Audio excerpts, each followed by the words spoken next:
I'm the Vacuuminator. I'm Buster. And this week in Toku, we're going to be discussing Godzilla Day, and more fucking Godzilla Day, because that's like all that happened this week. Holy shit. Yeah, because Golf Gum struck. Actually, it was the Tennis Empire, I heard.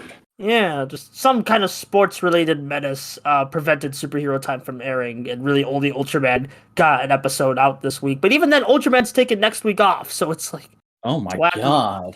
Well, it's technically not. It's doing one of those clip show special episodes, which has a little bit of new content. I'll want to talk about it. I'll watch it when I get. I'll watch it too, but probably just skim through it. But I don't know what you're gonna do. Oh yeah. I skip through the actual clip chunks of the clip shows. I just watch the new footage. Yeah.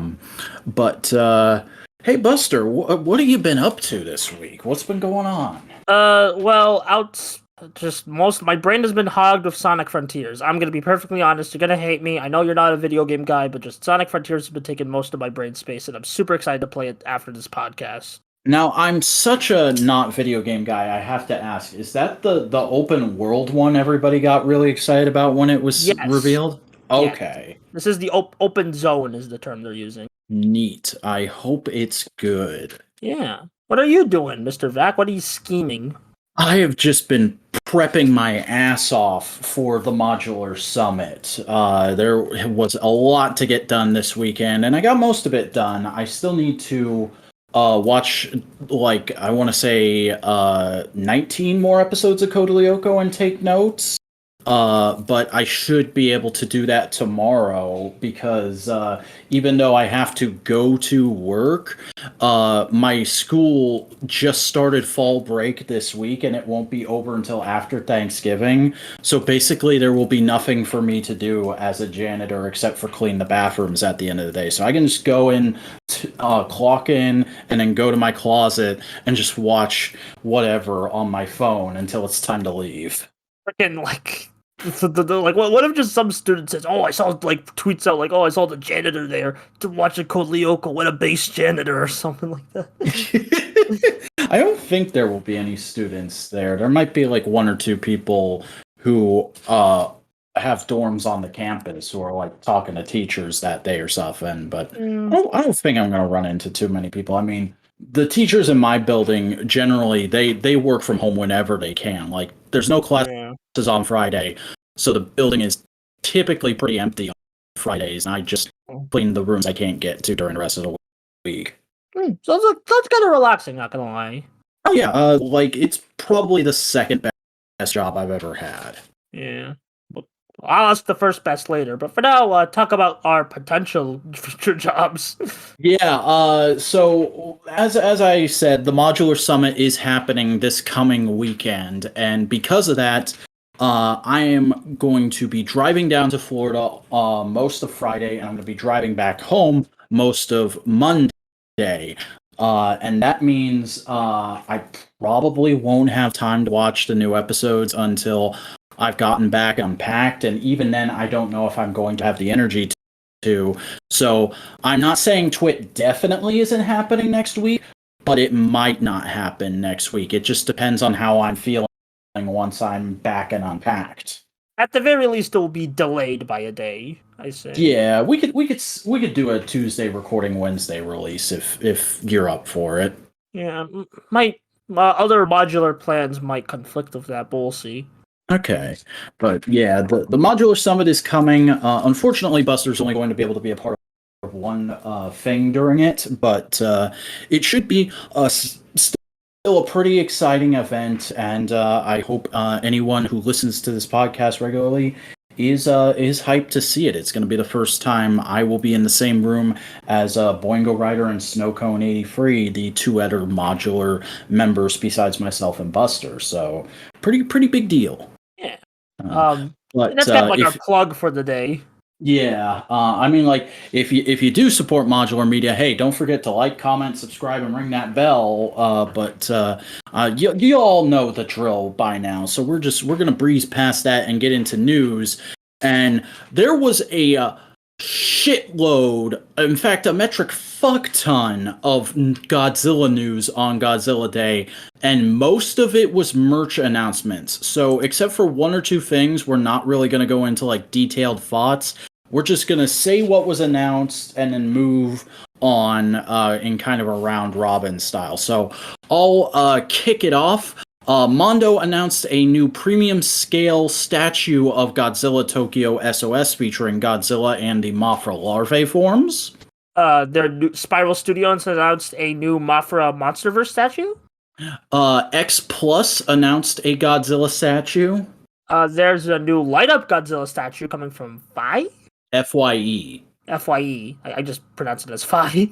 Yeah, it's like a general collectibles and merch geek store that's in malls and stuff. Yeah.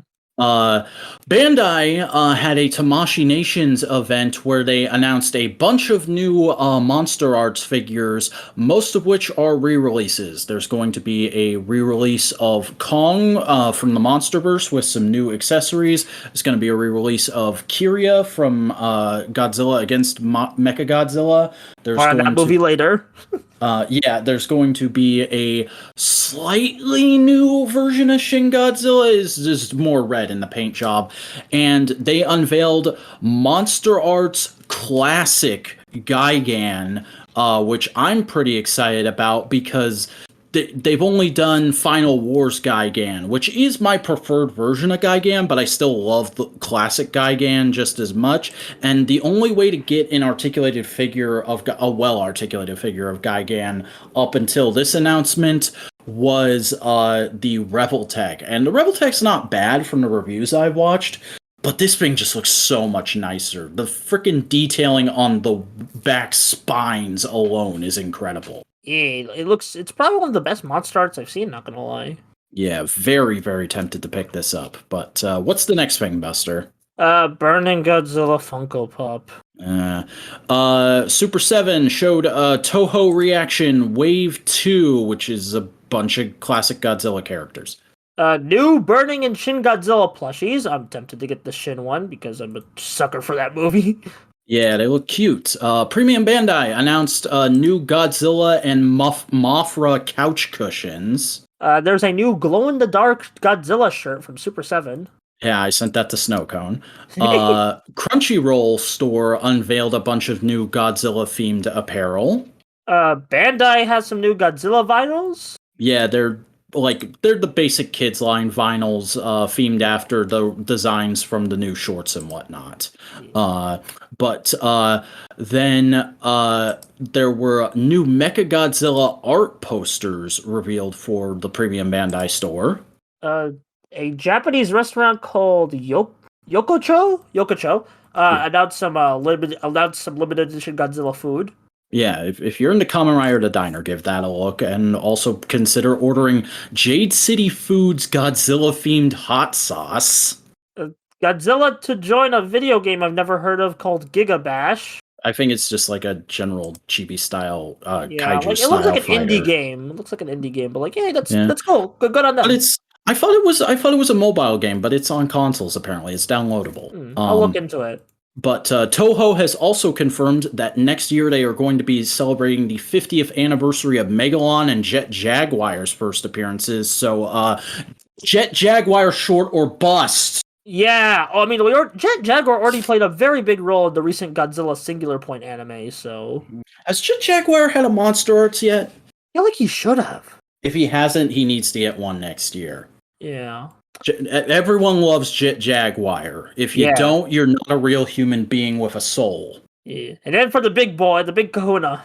Toho has officially announced that they will be putting out a new Godzilla feature film on Godzilla Day next year. And it's directed by the guy who did the Lupin the Third animated movie and Dragon Quest Your Story. Let's go! The CGI animated Lupin movie, to be specific. Mm-hmm. There's also been some details kind of surfacing around on various boards and stuff, but they're all kind of in the rumor category.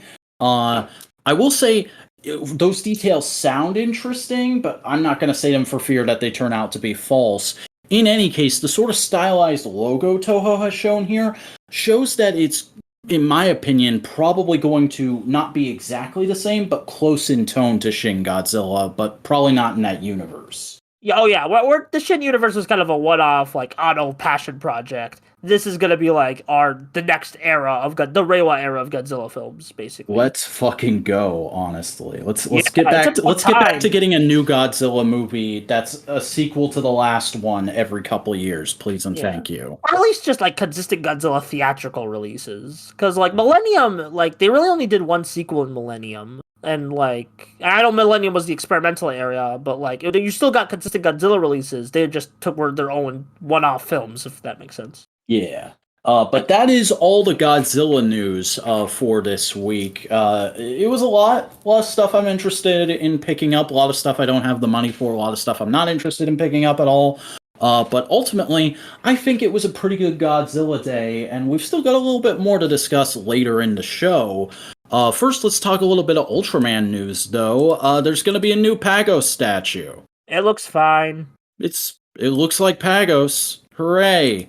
Ultra Sevens, Soul of Chogokin, King Joe is getting a re-release as a 50th anniversary version with a slightly new paint job. Basically, just put a little more gold on it. I have never seen a review of this thing. I don't know if it's any good, and honestly, Soul of Chogokins aren't my bag, but it looks nice if you like the King Joe design. I've never been super huge on it. Buster, how do you feel about King Joe? It looks neat. I haven't seen it in Ultra 7 yet, so I'm just kind of like... Yeah, it's one reason to go back and watch the rest of Ultra 7 for me. But we've also gotten a bit of a news drop for the upcoming Ultraman Regulos series. We now know what the villains are going to be. They are the Magma Invasion Army, consisting of, if I can get these tweets open in new tabs real quick, Vulcan, the Admiral, Lava, the Inferno sibling, and the other Inferno sibling, Europe. And I'm not going to say these suits are bad, but they're a little on the goofier side, aren't they? They look straight out of like Ishinomori Showa era. Like, what was the inspiration for the freaking Kamen Rider Hibiki? It was, what's it called? Yeah, they look very like old classic Showa. Like these, it's a guy. It's literally just you a know guy. what they look like? They look like Akumizer free characters. Yeah, I can see that. Yeah, totally. Yeah, the very Ishinomori, like kind of Ishinomori classic, like 60s, 70s esque like suit design, or like they look like Sentai villains, like from the 90s and 80s. Yeah, I could see that too. Yeah, I like the overall armor. The helmets is like the part that's throwing me off, but hey, I can get used to it. I don't know. Hopefully they'll be cool. Hopefully Regulos will be a good show. I don't know. Yeah, I kind of like mixed on it because I'm like Sakamoto's still directing, and like the last Galaxy fight was a bit mixed. So yeah, I don't love Regulos's design. It's not bad. I just don't love it. And Regulos was like the least interesting part of the last Galaxy fight for me. So I don't know. Yeah. We'll see. But moving on to Rider news, Yume Miyamoto has joined the cast of the Sabala and Durandal spinoff. And if you're not aware, that is the voice actress for Zenkai Majin. And what's her name? Sabella's actress is a huge fan of Majin as a character. So this was probably like a nice little bone thrown to her. Yeah. I wish there was his actual Majin when because we saw people spot this in the poster, her name in the poster. I wish this was actual Majin, but hey, there's still a possibility. But like, it's still nice to see the actress like in more Toei productions. So yeah, she's a good actress. I enjoyed Majin quite a bit, and her performance was probably a huge part of that. Yeah. This is kind of a goofy thing that just surfaced through part of an interview, but I figured it was newsworthy. We now know how the Love Cobb suit worked, because I forget where exactly this cropped up. Somebody just posted this to Twitter, and it's everybody... Like, okay, so Levi's magazine of like a bunch of production info and like change plans came out, and I guess that this is where they included like, hey, this is how the Love Cobb suit works. Enjoy. Okay, so basically... it was that huge plush construct with the arms as like separate parts that could be manipulated, but the actor was literally sitting on a stool with casters on it inside. Like, it was probably one of the most cramped Toei suits ever. Yeah, his back must have been. Oh, the back was so uncomfortable. Just looking at this image, I'm like, ah. Yeah, I would I would sure love to be in the same room as that suit. I would not love to wear that suit. Yeah. But moving on, interesting little thing cropped up because Geats did not air this week. Toei decided to put the first 8 episodes of Geats on, or however many episodes are out now, I forget it. 9. Okay, the first 9 episodes of Geats are on the Toei Tokusatsu fan club with director commentaries. Now, obviously, us foreigners do not have access to this and cannot check it out, especially if we don't speak Japanese. But that means that this material is out there, and they went through the effort to make directors' commentaries. So I would very much like to see if we could have these surface and get translated. Maybe when people start doing scrubs for the Blu-ray box sets. Yeah, I mean, that would be very nice. Although I don't think has any tokusatsu like director commentary in Japan actually gotten like subtitled as from like fan subs. Actually, very interesting. I'm not sure. I want to say there were ones for like Shinkenger, but I might just be thinking of that because I know the director's cut of the first and final episode of Shinkenger got released. Yeah, well, those are just director's cuts. Those are just different cuts. I'm not talking like commentary. Yeah. I'm saying like that might be my mind conflating those two things mistakenly. Fair, yeah. But there was also a interview that came out this week with the creator, designer of the Black Sun Battle Hopper. I'm not even going to try and pronounce that. I did not have time to read this because I was a little busy this week, but it's probably very interesting and very worth checking out if you're into that sort of design side of tokusatsu and just media in general, because as this tweet that posted the interview points out, this guy also is credited with creating Catwoman's motorcycle in The Batman. Yeah, pretty prolific motorcycle designer. Yeah, nice for him. Time for some wacky shit relating to Black Sun. Yeah, so we didn't talk about this when it was first announced, but I saw the pre-orders went up this week, and I finished watching Black Sun this week. So we can now officially talk about Kamen Rider Shoto XX Black Sun and Battle Hopper set, and Shadow Moon and Mantis Mutant set. If you've not seen Black Sun, Mantis Mutant is a massive fucking spoiler, so don't look at these images. But I wouldn't have known what the spoiler is. Buster told me not to look at these images when this came out before I'd seen Black Sun.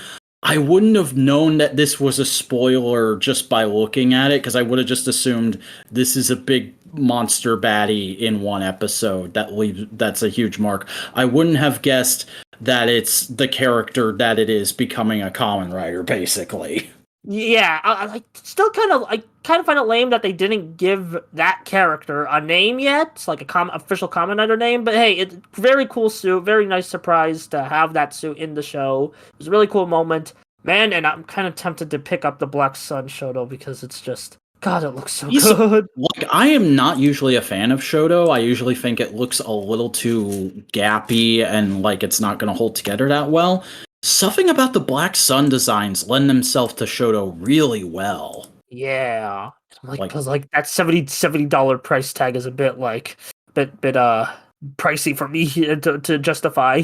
Yeah, you know? But like, I definitely prefer the Figuarts because they're closer to most of my 6-inch action figures in scale. But the Shotos look just as nice in my opinion. Maybe just a little poorer in terms of paint, but that's to be expected. Yeah, freaking Kamen Rider the Diner made a huge comeback this week. Speaking of Black Sun. Oh yeah, we almost skipped over this. Kamen Rider the Diner. It's not something we've talked about a whole lot on this show, but basically Toei has a big Kamen Rider themed restaurant that they own and operate in Japan, and Great Leader's Throne is there, and you can go sit on it, and all the dishes are themed after Kamen Rider things. They announced new menu items based off of Black Sun, which are literally just Heat Heaven and Kochiro's Katamine injections. That's funny. That's funny. That's fucked up. I have always wanted to go to Kamen Rider the Diner ever since I found out it existed. If I ever go to Japan, it will be on my to-do list. Yeah. But now I know, because it's one of the items that's not based on a thing in the show. It's an actual thing that is in a show. I'm gonna have to try some Heat Heaven. Yeah. I mean, like, you kind of like when you kind of get to the thematics of the show, it's like kind of like, is this ethically right? But then you realize, screw it, let's just let the chaos burn. Mm-hmm. Anyway, getting back to pre-orders, I missed when they were first announced. Shin Kamen Rider SH Figuarts, not that one. The Anno one is up for pre-order, and it looks nice. God, I want this. I can't believe it's an SH Figuarts with an actual soft goods coat that looks like it has wires in it so you can pose it properly. God, I just want to click the pre-order button. I just want to click the no, must resist. Like, I'm gonna wait until I've seen Shin Kamen Rider and I know it's good. It's probably gonna be good, but I gotta know for certain. But on the strength of the design alone and the fact that it's a Figuarts with actual cloth goods, man, I want this. It looks like a fantastic action figure. Yeah, it'll probably be like my 1971 representation on my shelf if I ever get. Will probably be the figure I'll get to just represent that era of Kamen Rider. Nice. Well, let's get away from Rider news and get into some Sentai news. First and foremost, the cast of Jetman had a little reunion recently. They all did a little bit of a cast reunion event, and I'm guessing script reading in a bar in Japan somewhere. Looks like everybody except Blue Swallow came out. Yeah. Wait, maybe did Blue Swallow, or was that the commander? I couldn't tell. I can't tell either. Well, wait. Doesn't look like Red's actor is there either. Oh, it's probably just no, because I think like it's like whatever. It looks like they got yellow, black, and there are two women there, but I don't know Jetman well enough to know if they're both Rangers or one of them is and one of them's the commander. It's also just been forever since I can't tell people I can't tell young people from like you know what I mean. This is why we need Jetman. What is it, 40 years after, so we can all have fresh in our memory what these actors look like. Yeah, 30 years after, I think at that point. When I'm gonna check. When was Jetman? Like 1991 or 1990 actually. It was 91 to 92, so that would be like a 30 plus years after at that point. Yeah, in a couple more years they can do Jetman 35 years after. Yeah, it's a nice Gokaiger number. Yeah. Anyway, let's talk about the future. Yeah, because some King Oger rumors have started circulating in how it's going to work, and these all come from a reliable source. This is the same person who gave us the first Dawn Brothers rumors that turned out to be true. And it seems like it's going to be similar to Dawn Brothers in terms of using gear coin type gimmick items that reference past Sentais. But also, it's going to be doing some new stuff, aka the characters have colored armor that they can use to change powers and kind of interact that way initially. Sort of similar to how the Tokugers could change colors, but there's going to be like an undersuit, and then their color will come from armor that's on top of that. Yeah, so it seems like the bug motif, because there's a bug motif rumored for this. The bug motif is like the under armor, but like the vehicles will be the armor. Mm-hmm. Also, there's no CGI Ranger, but there will be a heavy CGI component to the show still. Yeah, well, that's basically true for every Sentai since Gao Ranger. So, what you gonna do? Yeah. So, it seems interesting. None of this stuff sounds like, end of the world to me, but I think it's going to just depend on how it all looks when we finally get some images, if these rumors are indeed true. Yeah, it is a very interesting. It's just not interesting. It's just a very safe rumor, honestly, because it's just like continuing the Zenkaiger Dawn Brothers trend. Although I do like how it's not gears, it's coins, and coins are one of my favorite collectible gimmick in Toku. Mm-hmm. So if they're like the O medals, that'll probably be pretty neat. Yeah, I hope it is. Like the old medals, because those are like my favorite coins in Toku. I love when Toku does the RFID chip kind of gimmick toys. So Yeah. I'd be down for that as opposed to you stick it in the thing and it reads bumps on the thing, which is what the gears have been. Yeah, and also Um, the real soldier keys, but what you could do. Anyway, yeah. On to Power Rangers news. First and foremost, Lightning Collection Wave 12 has had its first sighting in stores. For those of you who need a reminder, this is the new wave that's been on pre-order for a little bit of Lost Galaxy Green, Mighty Morphin Black Adam, not the movie, Adam the Power Ranger man, Dino Thunder Yellow, and Wild Force Blue, and at least from this sighting, doesn't seem like there's any packaging errors. So hooray! This wave was also originally announced to ship in March, but like that's just been the trend for Hasbro. They announce crazy far out release dates, so if something gets delayed, it doesn't feel like the end of the world. And if it comes early, the worst you have to worry about is, oh shit, I didn't have the money for that right now. Yeah. But who knows? I might get lucky because we're planning on going on a toy hunt on the last day of the summit. I might find Dino Thunder Yellow next week. We'll see what happens. Yeah.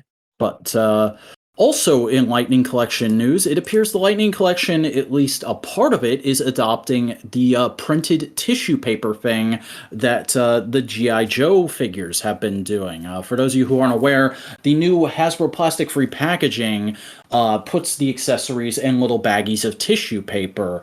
And G.I. Joe has been printing G.I. Joe and Cobra logos on their tissue paper, and for the upcoming Lightning Collection Power Rangers X Street Fighter figures, which have started shipping in the last couple weeks, they are printing a bunch of like Street Fighter logos and characters on them, which is pretty neat and cute. And I also, whenever I see this with either G.I. Joe or now this, I just think like, okay, who's the crazy person who's going to save that because it's part of the packaging and it's not just straight trash? Yeah. I saw similar packaging when I got my Toei Spider-Man, so... Yeah, Toei Spider-Man was packed pretty good. I'll talk about him in a little bit, but also, Innovation Point made a bit of an announcement today, and by that I mean they leaked, or not leaked, teased, excuse me, I'm getting my words mixed up, that there's going to be an Action Q MMPR Red. It's kind of silhouetted, kind of backlit, but it's really easy to tell that this is a figure of MMPR Red. And I'm just gonna say what I said in my retweet. At least they waited until they'd already put out free figures before the sky. I mean, I'm kind of disappointed because it's just you started really good with like the actual current Red Ranger, Dino Fury Red. Then you went to Tommy and Drac and shit, and then we're back to MMPR Red. So we're just back to the problem every Power Ranger subline has.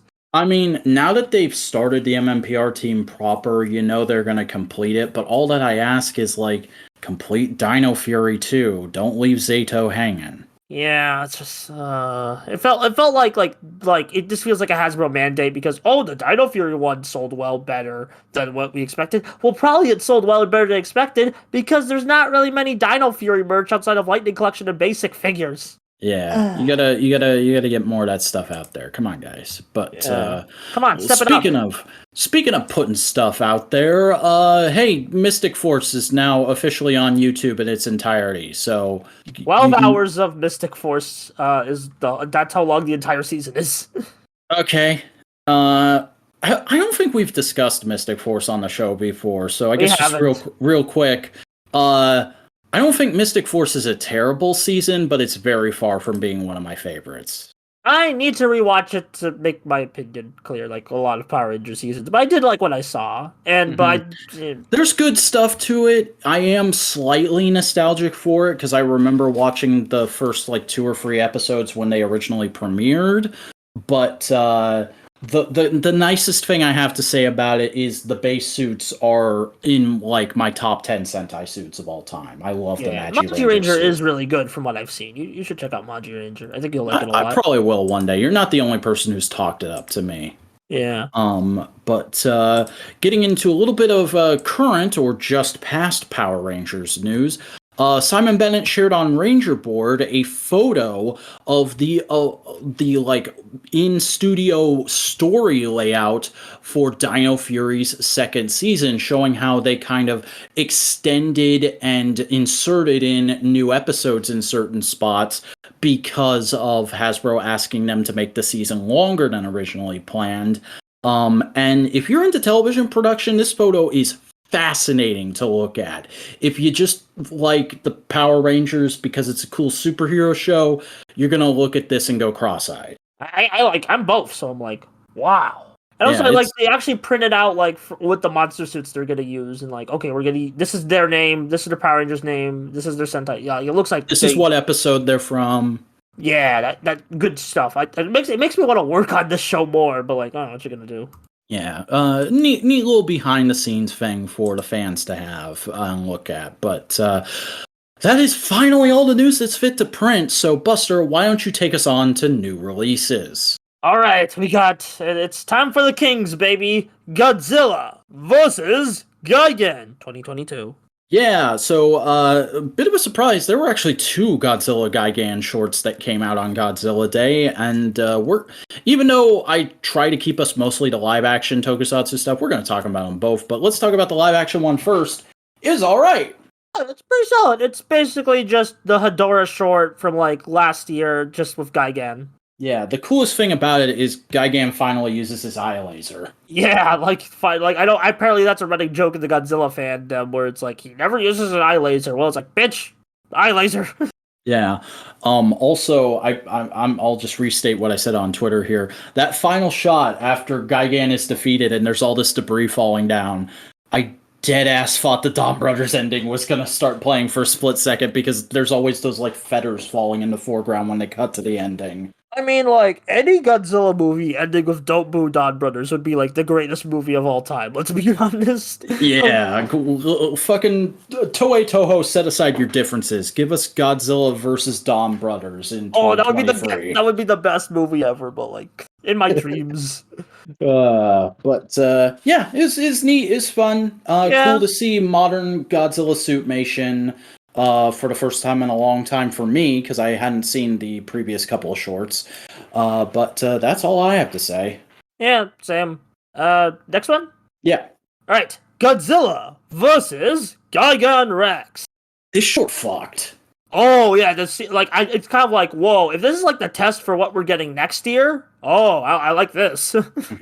Like, I'm still gonna say Final Wars is my favorite version of Gigan. But this one gives Final Wars Gigan a real run for his money, because like all the tricks this Gigan Rex pulled out was just so insane. Yeah, it's very it's just visually cool stuff, and there's not really much plot, but it's just good stuff, you know. Yeah, not the best animation ever, but it's like the CGI short budget, so that's understandable. And it doesn't look terrible. It's just like the most noticeably cheap thing about it is the way Gigan Rex flies around is literally just his model floating across the screen. Well, even then, like that kind of fits with like the Godzilla universe, like of like how characters move, you know. Yeah, fair enough. But I definitely liked this one better than the live action one. And if you have to only watch one before they disappear forever, go watch Godzilla vs. Gigan Rex. Yeah, or just freaking go to Internet Archive and Google these. Yeah, I did my part. I saved them both to my computer. Yeah.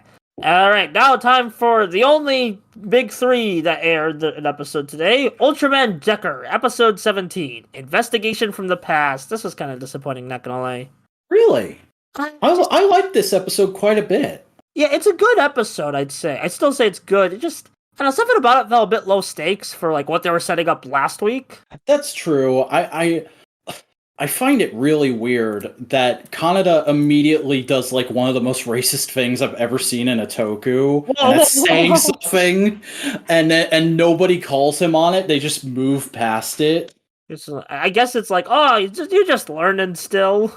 Yeah, but it's still really weird that he sees somebody that's the same race as Marudu, and even though they look very different, just assumes like, oh, Marudu's back. That's great. You got bigger, man. Look at you. And I'm like, my dude, that is not okay.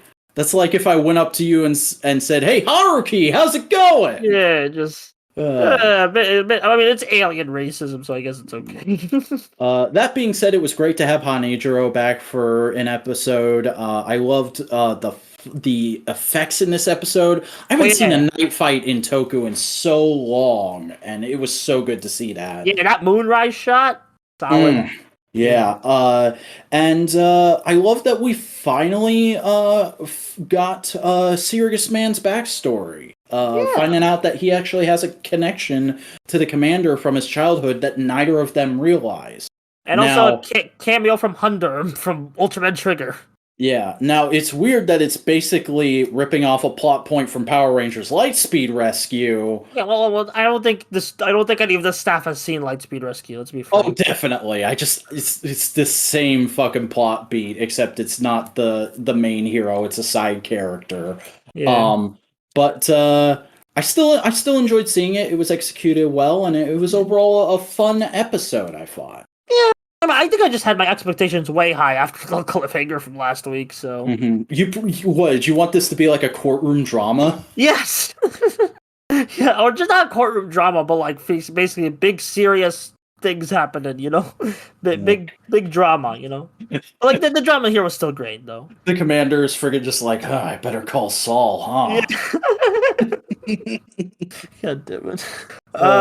So you ready? You've seen the sunrise? I have seen the sunrise. I finished Kamen Rider Black Sun earlier today, and we're going to talk about it with full spoilers now. So if you haven't seen the show, go ahead and turn the podcast off. It's okay. But if you have seen it, here's my thoughts in 3, 2, 1. Holy shit! I can't believe they let Nick Spencer write a Kamen Rider show. What the hell? Okay, explain this. Oh, you don't know? Okay. Nick Spencer is the guy who wrote the Hydra Cap run. Oh, Hydra Cap. I was saying Civil War 2, but I'm like, idiot, it's Hydra Cap.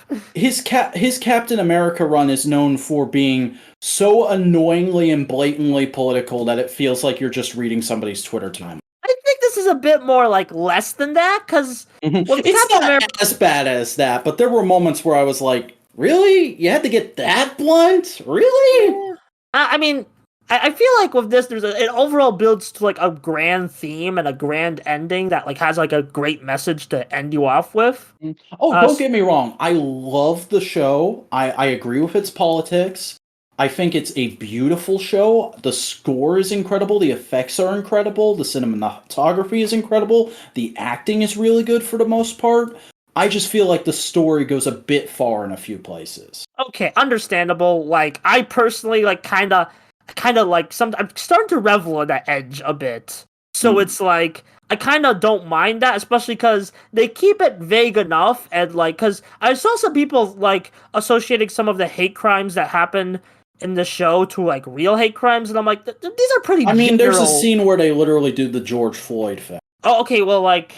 Okay, like, I don't want to step on, like, toes, and, like, I get that, but, like, I think that's a bit more general. I don't think that was too intentional, as, like, that specific... I could be, because they're already using, like... The police officer puts his knee on a kaiju's neck, and the kaiju says, I can't breathe, in the last episode. Oh, okay, I must have...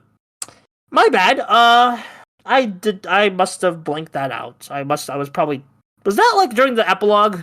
That was in the little montage that leads into the epilogue. And it was funny because like after that final fight, I was like, okay, yeah, all right, because I had been mixed up until then. It would be like one episode I'd be really into it, one episode I'd be like, I don't know. But I was like, that was a good note to end it on. What's going to be the final scene? And then that happened, and then I was just in a haze of like, what the fuck? Yeah, that was a bit much. I feel it's like you were close to the finish line, man. Like, yeah. And I was like, I mean, the actual ending on the verge of greatness. We were this close. I mean, the actual ending shot of that the show ends on is great. Although, like, actually, I want to back up. I want to ask you about specific moments that I want your take on. First off, beginning of episode 10. Goat Raw Swag Kino. Yeah, because that's when they homage Kamen Rider Black's original intro. And so, because the original actor of Kamen Rider Black sung the opening, so he technically got in that show. I was shocked that they used that version, because I saw like a GIF of the first shot a few days ago, so I knew that was coming. And I thought like, oh, it's gonna be a cover or something like that. But no, they just straight up played the original theme. Yeah, and it's like it's a great like we're gonna go to the final battle. Like he's completed his character arc. He's back to being a classic hero. He's ready to fight for justice and stuff. Mm-hmm. How do you feel about this interpretation of Kotaro? It has the spirit of the character, but it doesn't feel like a true adaptation of him. Yeah, do you still like him? I like him. I don't love him. Okay, I said this on Twitter. For me, this show is right in between RX and the original series. I like the original series best. This is still pretty good, but I put it like a step down the ladder, and then RX is just a mixed bag of nuts. Yeah, okay. I have not seen. I've seen episodes of Black, but I haven't finished it. But like, Mhm. I'm kind of taking this as its own thing, using elements from Black. To quantify it for people who are into that, on my drama list, I gave the original series a 9, I gave this an 8, and I gave RX a 7. Yeah. So because this uses way more elements of Black than Amazon to Amazons, and you've seen Black and RX. How do you feel there's story elements that are full on lifted from episodes of Black. Yeah, so how do you feel about like how the adaptational to adapt to this new like more contemporary story? I like a lot of it, but a lot of it does feel like the writer and director. I'm gonna assume the writer and director were like pretty aligned on things, and that it was the same person all the way, or the same two people all the way through. Because I haven't looked at the credits extensively, but it seems like they had a story they wanted to tell, and then they got offered this project, and they went, "Oh, we can tell that story in this project." While still staying pretty true to the original series. Yeah, I can see that. Because, like, Aoi is not a character in Black or RX at all. There are characters that she's similar to, but she is not a character in Black or RX. There's no Mantis Kaijin. Yeah, so like she's kind of seems like the new generation, like the way because I don't think Aoi wasn't in Black, so like she's kind of like the new generation, and she's kind of the protagonist a bit, like she's like the point of view character of episode 1.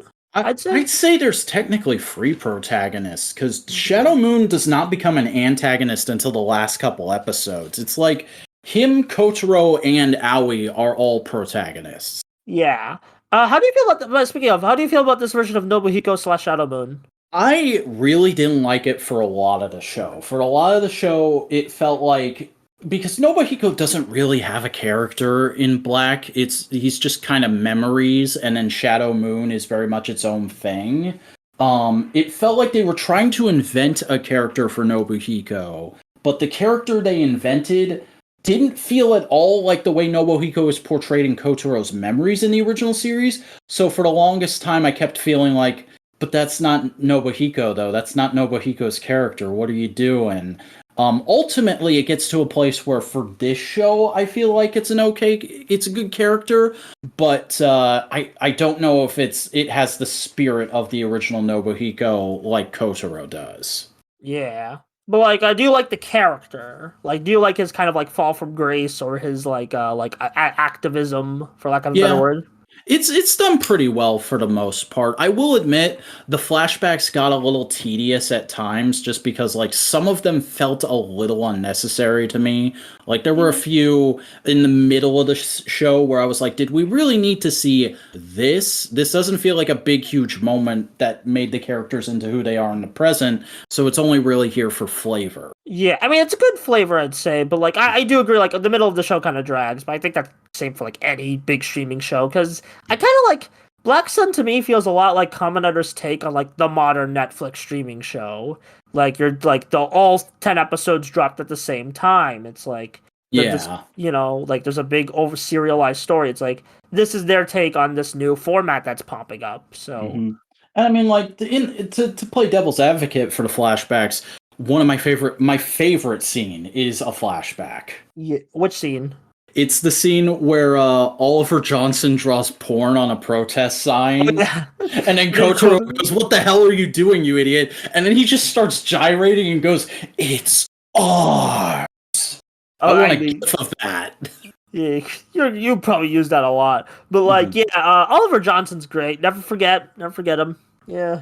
Legit, when Nick said that, I burst out laughing because it's just delivered in such like a hilariously earnest way. Yeah. Like, I hope the actor gets in more projects eventually, because like Yeah, has he been in any Toku stuff before? I felt like I recognized him, but I wasn't sure. let me freaking look this up. Let me freaking look up Kamen Rider Black Mhm. Sun cast. Yeah. But like, I liked Oliver Johnson a lot. I don't know if we really needed Nick Johnson because all he really does is tell people things and then wish to become a kaijin and then becomes a kaijin off screen. yeah, that was it. Like, I like it worked for like up to like when Black Sun debuted proper. Because another thing they take from these big streaming shows is like freaking Kamen Rider Black Sun doesn't transform until like the halfway through the show.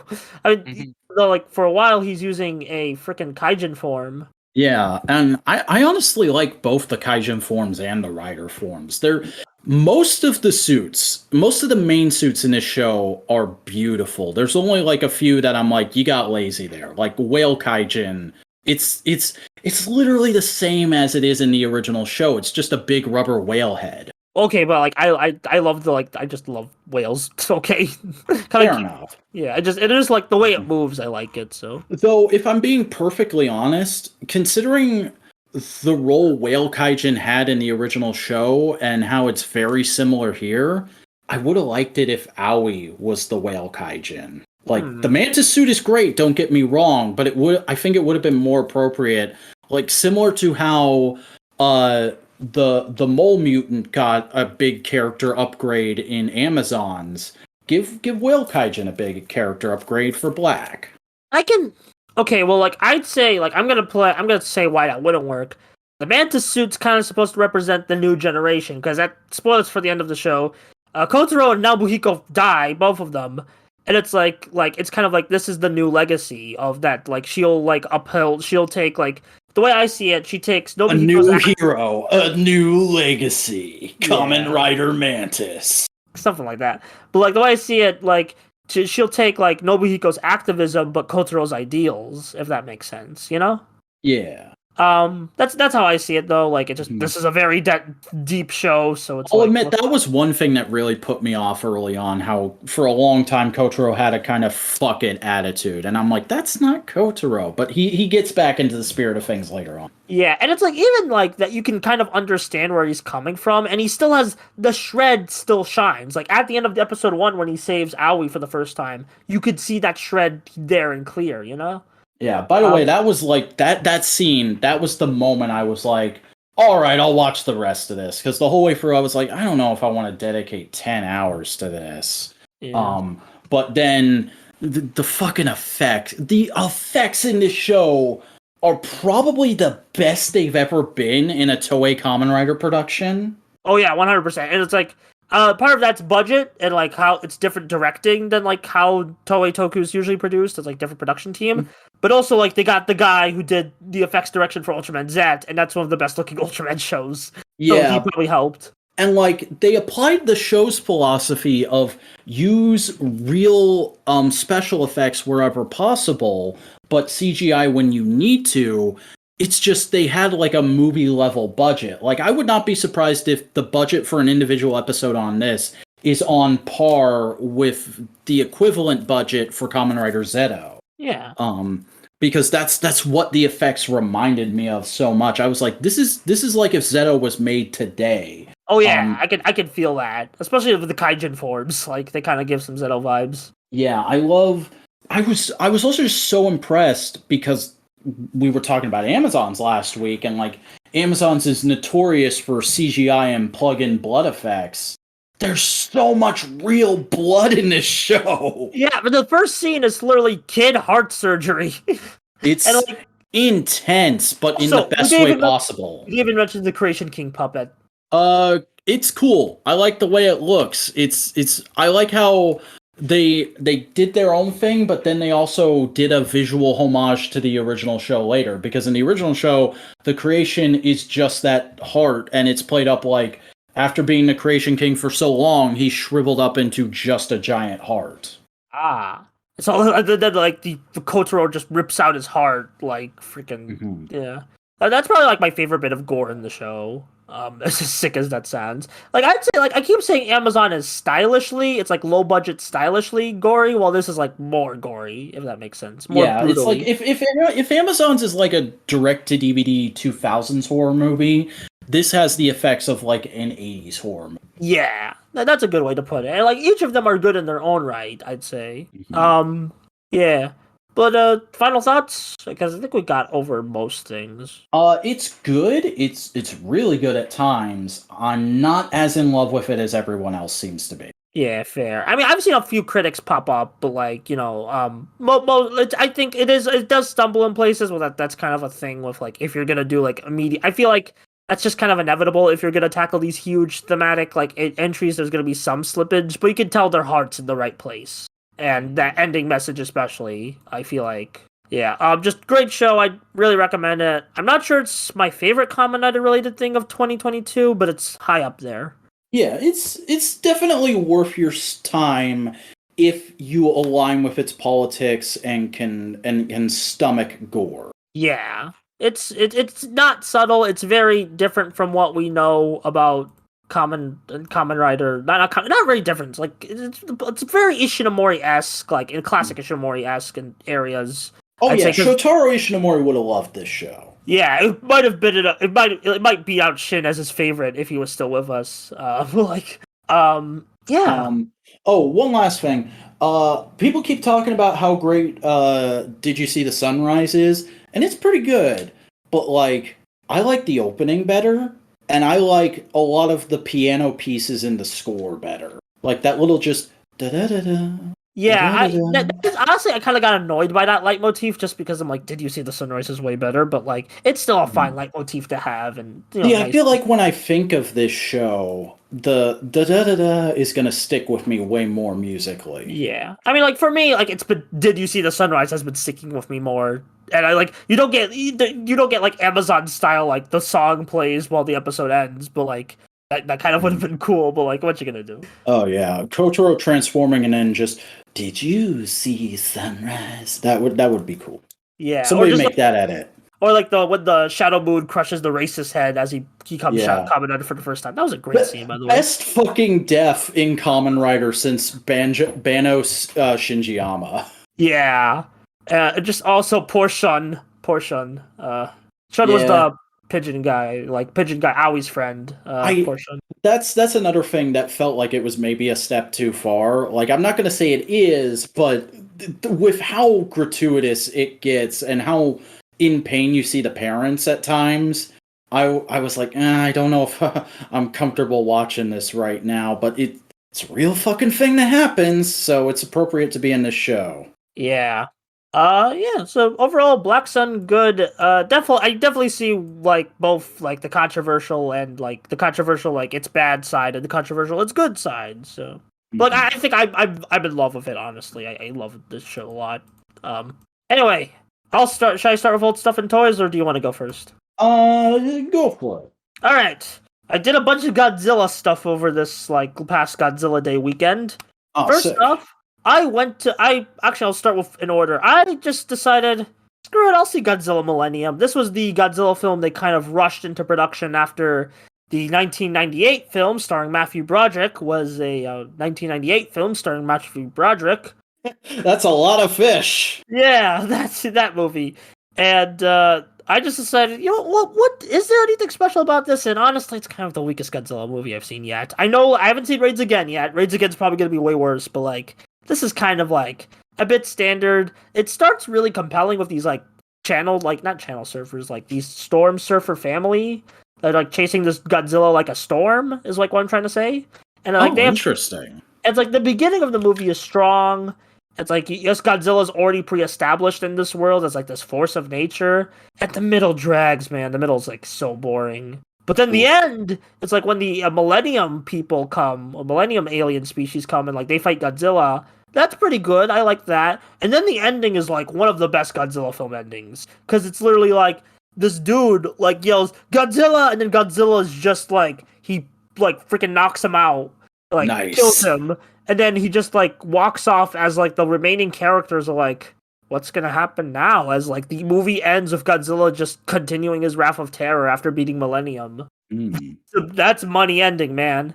It's still a fine film overall, but a flawed one definitely, and like not the best showcase of Godzilla. Yeah, I've not seen it, but I did just look it up, and I'm usually terrible at remembering Godzilla designs outside of Shin, but I gotta say, Millennium's probably one of my favorite Godzilla suits.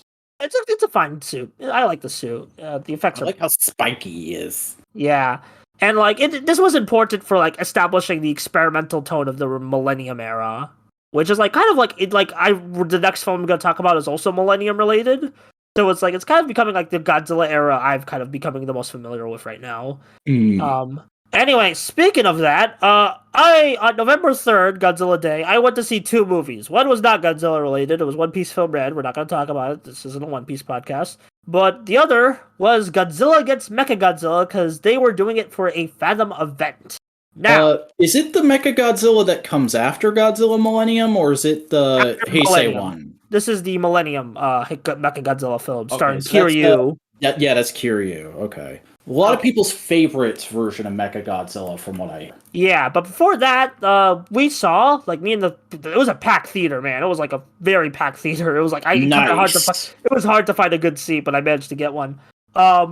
We saw Godzilla vs. Hedorah from one of the past Godzilla Fests before, and even after that, they showed a making of, which was like really cool to see how they make these cool shots and effects. So I really hope that. Nice. I'm not sure if the making of like was also released on. But like I hope it is because like I want to see that. I want to rewatch it. And then the Toho president says, "Hey, thank you for coming out. Please watch the movie." And we watched the movie. One of the best Godzilla movies, not gonna lie. Godzilla against Mechagodzilla is amazing. Okay. First I'll start my criticisms. It's mostly related to the Fathom event showing. The subtitles are terrible.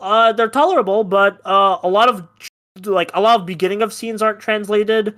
There's like some weird typos and like just like phrasing, and like characters are saying things that aren't matching up with the subtitles. Like they'll say like Kiryu, like let's go, and then they won't say Kiryu in the subtitle, which I'm like, oh, what's going on there? Are they using the dub script or something? So sometimes were a bit annoying, but they were tolerable. The rest of the film was great. I love the scientist guy who creates Mechagodzilla. It's like kind of like he's like at cloning. I like the kid who's she's a bit like becoming a bit nihilist, but like. And then this, like, the Akane is, like, one of the best, probably she's the protagonist of the film, but she's one of the best Godzilla protagonists out there. She's a cool character, but, like, she also has all these, like, self-doubts that, like, she learns to overcome throughout the film. And I, like, especially, like, she doesn't really have, like, a bond with Kiryu in this film, but, like, the way she, like, gets it working is very compelling. And I like how this Mechagodzilla is made from the bones of the 1954 Godzilla.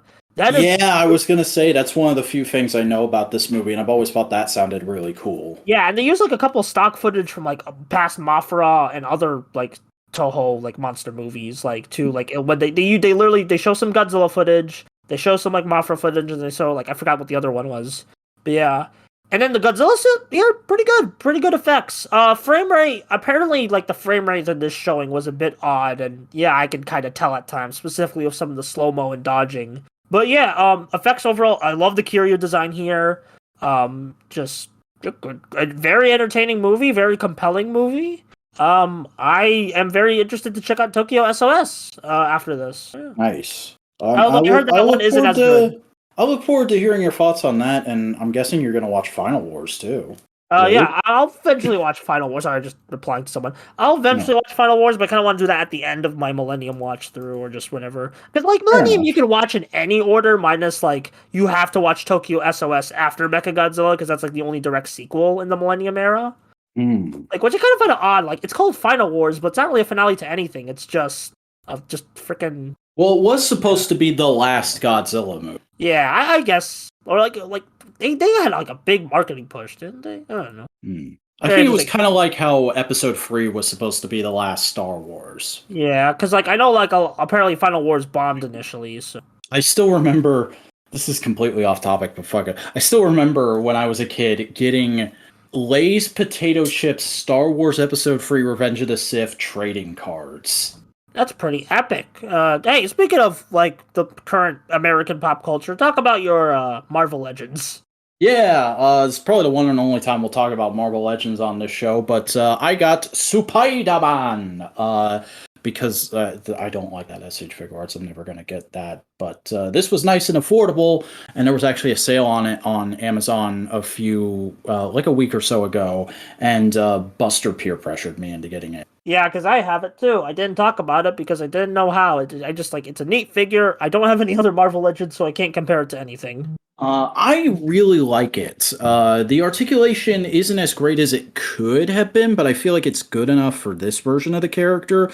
What I'm really impressed with, though, is the sculpt and paint, which looks wholly accurate to the original suit. And I'm sure there's one or two parts that are reused from Suffing, but it looks exactly like the suit. It all looks like a baggy suit an actual person is wearing, as opposed to like super tight, form-fitting comic book action figure guy. Like the mask, you just look at that mask and you're like, yeah, that is Spider-Man and no other version of the character. And probably my only quibble with it would be that the brace buckle wrist morpher thing, I don't know what it's called, can't open, so you could do like a summoning change Leopardon type pose.